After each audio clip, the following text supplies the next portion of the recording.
nós rogamos a Jesus que nos envolva, e hoje a gente vai tratar justamente de uma passagem que Jesus fala, quando ele nos diz que a gente pede e pedindo a gente obtém. É interessante notar que existem muitas abordagens hoje que falam dessa ideia de uma manifestação, de quando a gente tem um ideal, uma intenção, um desejo, quando a gente manifesta isso para o universo nos devolve. Quando a gente quer algo, aquilo pode se tornar realidade.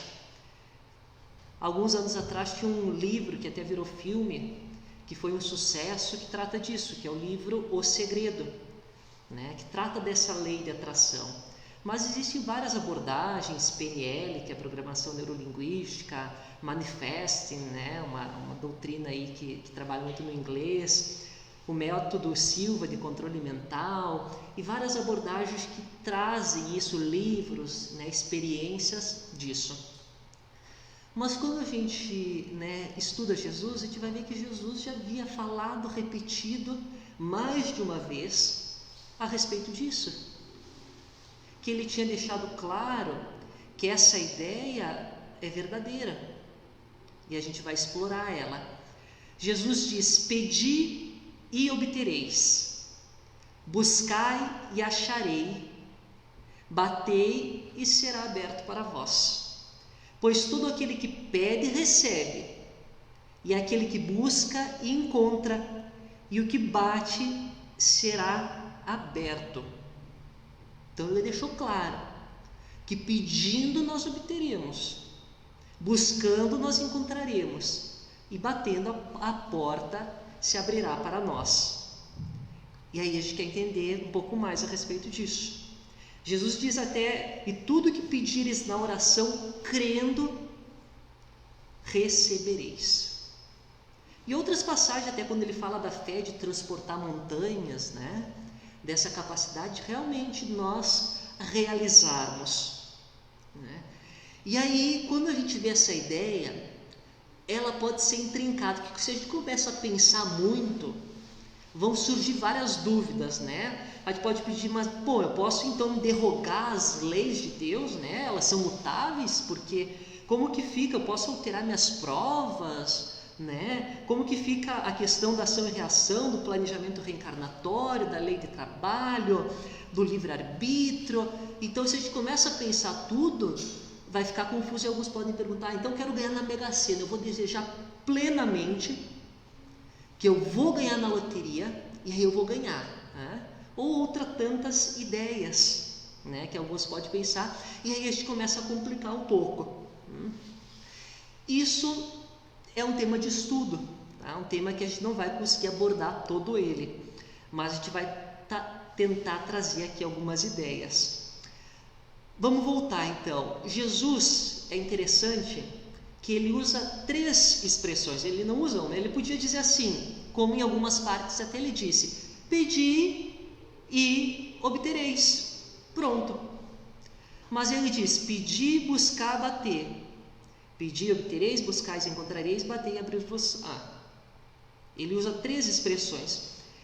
E quando a gente estuda isso, é interessante que, óbvio, ele pode estar tentando enfatizar, mas aí a gente vai ver que pedir é esse comunicar, esse emitir, esse jogar para o universo, jogar para as forças superiores da vida. A oração, normalmente quando a gente trabalha essa ideia de trabalhar a questão da oração, que é um dos capítulos do Evangelho.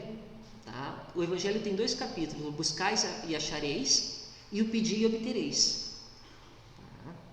Pedir e obtereis, ele tem um foco na questão da oração, certo? Que é o capítulo 27. E nós estamos aqui trabalhando essa ideia mais ampla de Jesus, Então, pedir é comunicar, é jogar essa intenção, é falar com os bons espíritos na nossa perspectiva. Buscar pode referir a essa procura, essa busca ativa, essa jornada, essa caminhada ao encontro daquilo que a gente pediu. E bater é algo que simbolicamente abre várias possibilidades. Uma delas é o fato de não desistir, de insistir, de persistir naquela procura. Porque quem bate nessa perspectiva, nesse desejo genuíno de que será aberto, de alguém vai abrir, simbolicamente falando, né? E de que a pessoa vai entrar.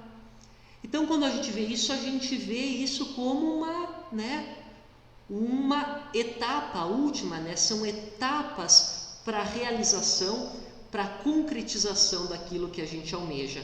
Então, o bater, ele pode ser entendido inclusive como resultado, como merecimento, como encontro daquilo que a gente inicialmente acalentou, pediu, buscou e chegou ao ponto que a gente localizou aquilo, realizou, concretizou.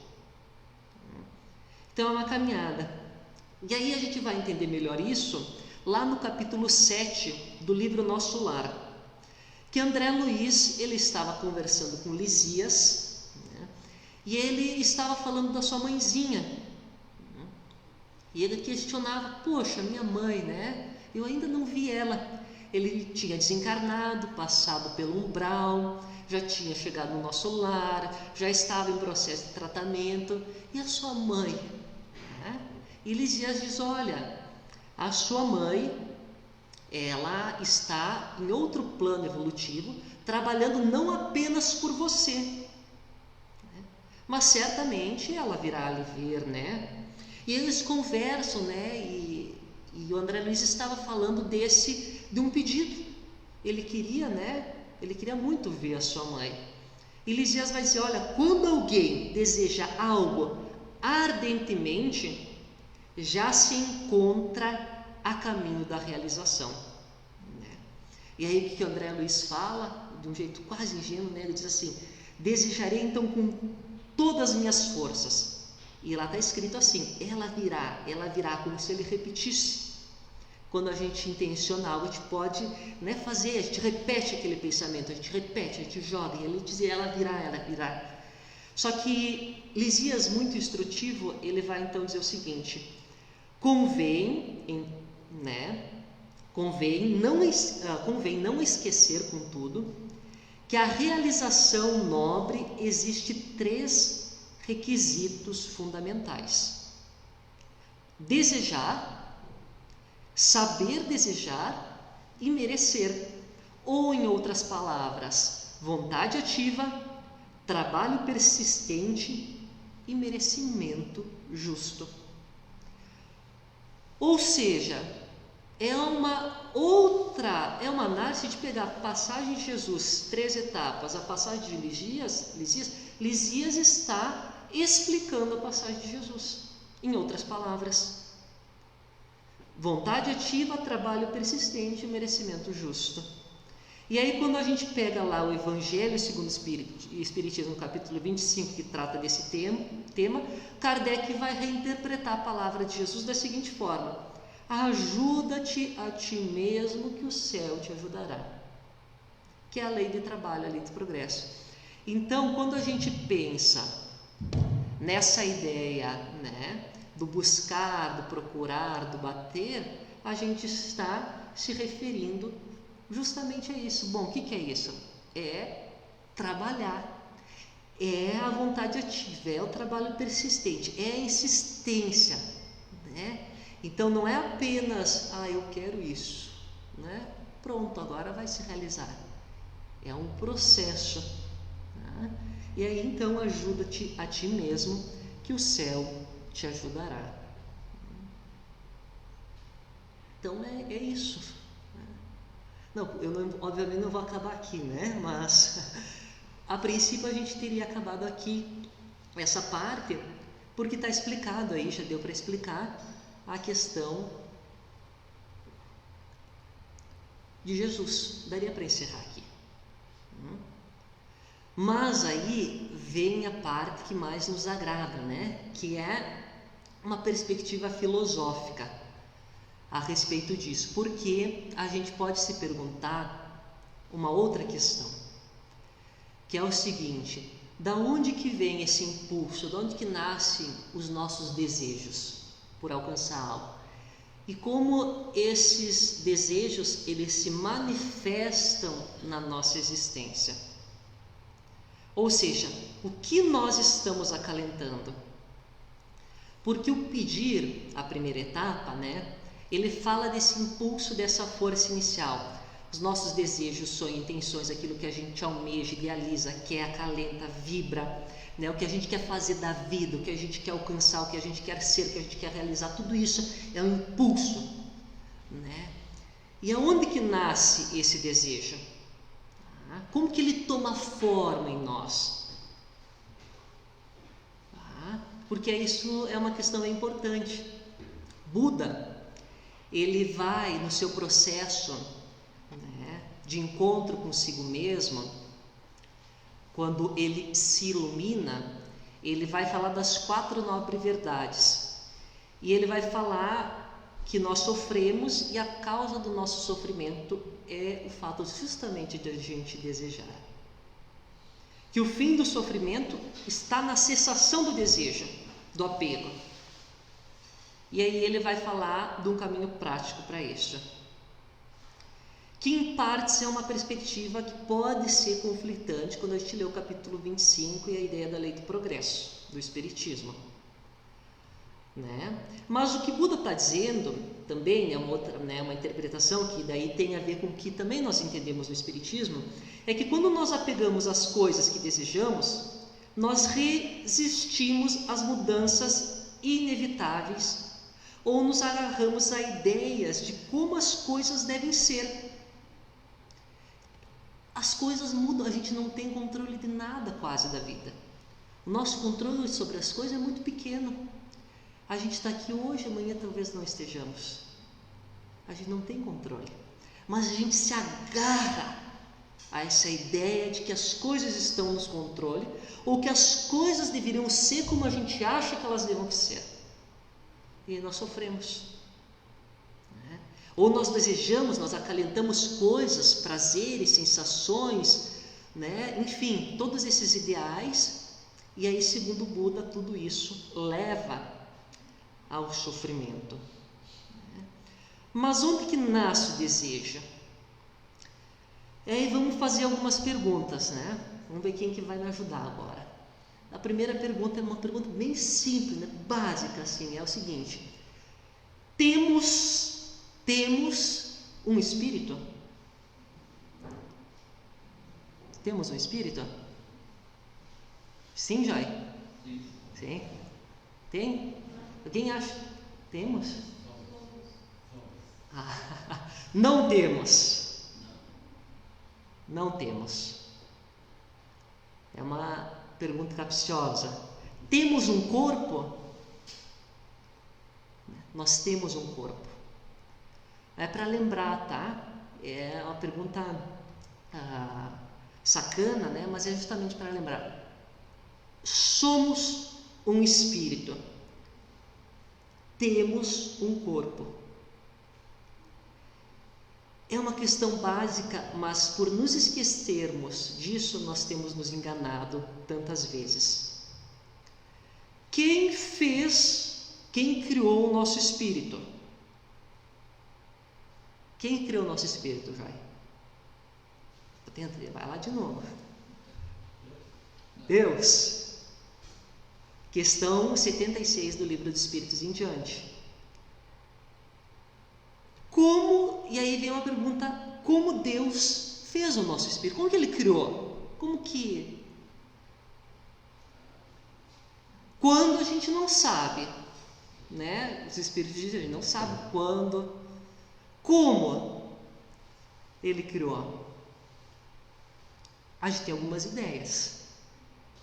Lá na Gênesis está escrito que Deus disse: façamos o homem nossa imagem e semelhança. Então Deus criou o homem à sua imagem e semelhança. A sua imagem e semelhança o criou.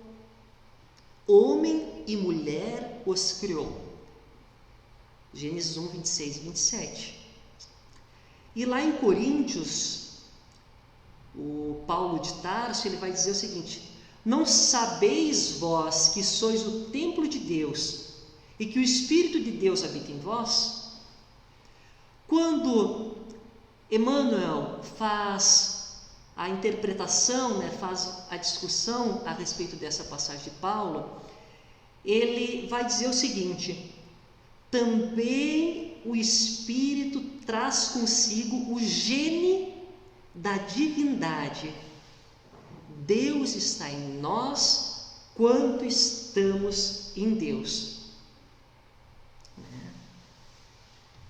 Nós temos o gene, a genética. Por isso que nós somos, em espírito, imagem e semelhança de Deus. É profundo adentrar nessa questão, né? A gente vai ficar por aqui. Mas a questão é que Emmanuel traz esse conceito de que nós temos o gene de Deus. O que significa isso? Se nós temos o gene de Deus, se nós somos criaturas, filhos de Deus, né, nós somos os herdeiros de Deus. E aí talvez a gente não tenha, o tamanho da noção do que é ser filho de Deus ainda. Nós ainda não temos a noção do que é sermos criaturas, espíritos criados por Deus, seus herdeiros desse universo infinito. Mas nós o somos pela condição de filhos, porque o filho herda aquilo que é do pai, e nós, como filhos de Deus, somos herdeiros do que é o nosso pai. E nessa herança nós temos algo a realizar. Os Espíritos falam lá na questão 115 do Livro dos Espíritos, eles vão falar a respeito justamente disso, né? Eles vão falar que nós viemos ao mundo com um motivo. Tá? Deus criou os espíritos, né? Simples e ignorantes, a cada um deu determinada missão com o fim de esclarecê-los e de os fazer chegar progressivamente à perfeição pelo conhecimento da verdade para aproximar de si. Então, cada um deu uma missão. E quando a gente encarna, nós carregamos também uma missão. Todos nós temos uma missão na vida. Quando a gente estuda, a gente vai falar da expiação, né, das missões. A gente não se refere especificamente a uma missão grandiosa, mas nós temos uma missão porque está lá escrito que a gente, cabe a nós fazer algo. A gente não nasce assim, enxovalhado, né? A gente não é defenestrado lá da espiritualidade, jogado da espiritualidade. Que ideia foi, né? A gente vem com um planejamento, com uma proposta. Tanto é que lá no Evangelho diz: lembrai-vos de que durante o vosso degredo na terra tendes a desempenhar uma missão que não suspeitais, quer dedicando-vos à vossa família, quer cumprindo as diversas obrigações que Deus vos confiou. Então nós temos algo a realizar. E nessa ideia de realizar algo, Jesus vai dizer o seguinte: assim brilhe, resplandeça a vossa luz diante dos homens, para que vejam as vossas boas obras e glorifiquem vosso Pai que está no céu. Então Jesus diz: olha, brilhe a vossa luz, resplandeça a vossa luz. E ele diz mais: vós sois o sal da terra, vós sois a luz do mundo. E quando Jesus está falando isso, ele está também nos dizendo uma interpretação, né? Tem várias interpretações. O sal é no toque, é no contato que ele se manifesta, né? Podia ser algo, o que a gente faz, o que a gente está fazendo junto aqui na nossa família, nos mais próximos, está reverberando neles. A luz, ela se manifesta à distância. A nossa história, ela pode contagiar outras pessoas. Mas também fala que o sal é aquilo que dá sabor, né, para a comida. E a luz é aquilo que dá cor e que dá calor. Tá? Então, a nossa vida, nessa perspectiva, ela pode ser e deve ser uma vida resplandecente, uma vida de cor, de sabor, de entusiasmo. E quando a gente pensa então nesse impulso de realizar, né, de querer, de buscar algo, né, e são tantas coisas, a gente pode ficar pensando, bom, mas o que é certo? Onde a ciência e essa pergunta, essa questão, o espírito Georges vai fazer lá na questão cuidar do corpo e do espírito, cuidar do espírito e do corpo, no capítulo Sede Perfeitos, ele vai fazer essa pergunta: onde então a ciência de viver? Onde está nessa ciência de viver? Porque ele vai refletir lá que dois sistemas se defrontam: o dos ascetas, que tem por base o aniquilamento do corpo, ou seja, o corpo é detestável, né? Então tu não pode ter prazer nenhum, tu não pode ter nenhuma manifestação da ordem corporal, né? Ele tem que ser renegado, são os ascetas. E o dos materialistas, que se baseiam no rebaixamento da alma. Então, o que o asceta faz com o corpo, o materialista faz com a alma. Duas violências quase tão insensatas uma quanto a outra, né? Então, duas violências tão insensatas. Ao lado desses dois grandes partidos, então tem esses dois opostos, né? Muita gente segue, principalmente o materialismo hoje em dia, mas por muito tempo os ascetas também, né? Ao lado desses dois grandes partidos, formiga a numerosa tribo dos indiferentes, que sem convicção e sem paixão são mornos no amar e econômicos no gozar. Então, quando a gente vê, quando a gente pensa na perspectiva do ensinamento de Jesus, é de viver a nossa humanidade, né? É de acalentar, e a gente pode ter muitas expectativas na vida, né? A gente pode ter muitas intenções, a gente pode ir pensando assim em viagem, né? Que hoje a gente está num momento, daí tem aqueles Instagram de viagem, né? As pessoas vão e mostram. Talvez por um lado, a gente pode ter esse sonho: eu quero viajar de balão na Capadócia, quero ver a aurora boreal na Islândia, quero fazer um trek no Himalaia, quero olhar as estrelas no Atacama, e assim por diante, né? A gente pode ter esses sonhos. Tem problema ou não? Mas onde que a gente tem se enganado? Talvez a gente tenha se enganado justamente por que desse impulso. E aonde que vai esse impulso, né? Quais são os nossos reais objetivos? Por que a gente vai lá numa cidade que se chama Pisa, na Itália, para tirar uma foto, com todo respeito, se alguém já foi, né? Tirar uma foto com uma torre que está caindo, né? Legal, ótimo.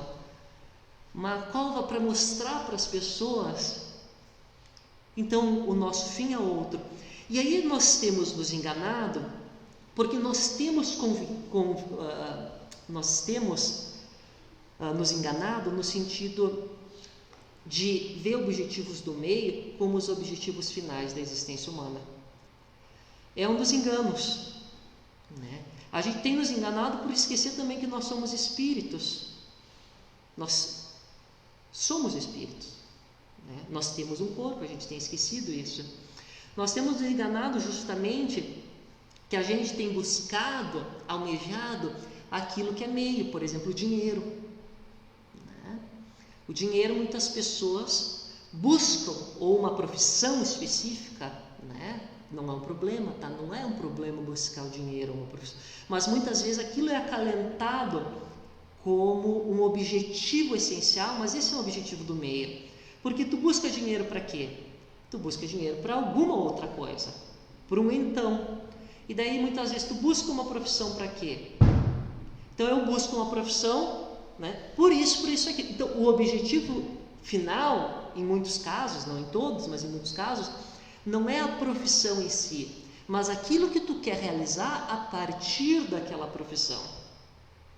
Tinha um trabalho, né, um indivíduo que faz esse trabalho a respeito desses assuntos, e ele conta que tinha uma moça que ela chegou, isso no início dos anos 2000, ela disse: olha, com essas técnicas eu vou conseguir datilografar mais rápido, né? Ela era, né, que ela trabalhava preenchendo laudas, e daí ele achou estranho, mas bom, por que alguém quer datilografar mais rápido, né? E aí ela disse: olha, bom, se eu datilografar mais rápido, eu consigo preencher mais laudas, né? Mas por que tu quer preencher mais laudas? Porque eu ganho mais dinheiro preenchendo mais laudos. Por que tu quer ganhar mais dinheiro? Olha, eu quero ganhar mais dinheiro porque minha mãe está em outra cidade, outro estado, e eu almejo, eu fico imaginando ela vir aqui, eu quero morar com ela aqui nessa cidade, né? Que a gente mora junto, imagina ela com os meus netos, né? Participando da minha vida, né? Então eu imagino essa cena dessa família, de nós unidas, né? Com os meus filhos, ela participando, fazendo a comidinha que ela sempre fazia. Bom, então tu não quer datilografar mais rápido, tu não quer ganhar mais dinheiro, o que tu quer, o que tu idealiza, o que é o teu pedido, o que tu almeja, é justamente essa família unida. Então esse é o ideal que tu acalenta, é isso que tu busca. Então muitas vezes a gente se engana procurando algo. Pegar um dado dos Estados Unidos, para também não confundir com aqui, nos Estados Unidos 50% dos advogados eles têm problemas sérios, né? Chega a ter problemas sérios de depressão, de transtornos mentais, pela carga.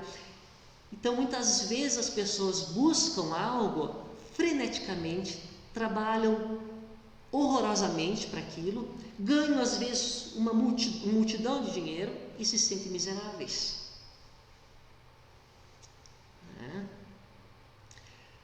Então, a nossa busca, a nossa procura, ela tem que ser analisada por nós. Ela tem que ser verificada. E o que a gente quer trazer aqui, a reflexão, é que quando Jesus nos traz, né, a sua ideia otimista da vida, ele não faz com que a gente queira negar a condição humana que a gente vive, né? Que a gente seja feliz, que a gente se realize, que a gente conquiste grandes coisas na vida, né? Que a gente tenha um emprego dos sonhos, ok? Ou que a gente faça uma viagem maravilhosa, né? Não é especificamente esse problema, né? Mas por um lado a gente tem que cuidar, né? O que nós temos acalentado, se a gente quer essa viagem maravilhosa, porque ela tem um sentido para mim, porque a gente quer conhecer outras culturas, porque a gente quer se integrar ao mundo, porque a gente quer ser um ser cosmopolita, enfim, que a gente quer, né, nos engrandecer como indivíduos, quer conhecer, quer aprender, quer descobrir, ou a gente quer fazer isso para mostrar que nós fomos para aquele lugar. E se a gente quer mostrar aquilo, né, de onde que vem esse anseio de sermos aceitos, de sermos amados, de voltar, né, a essa coisa infantil que todos carregamos de algum modo, todos carregamos esse anseio de sermos amados.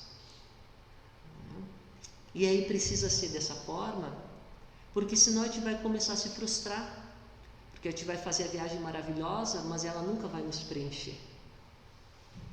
A gente vai ganhar rios de dinheiro e isso não vai ser suficiente. Então, essa é a perspectiva. Nós temos que cuidar, né, para que as nossas intenções estejam alinhadas ao que a nossa alma realmente quer. Com aquilo que a nossa essência quer, a nossa essência divina. Jesus, ele disse o seguinte, né,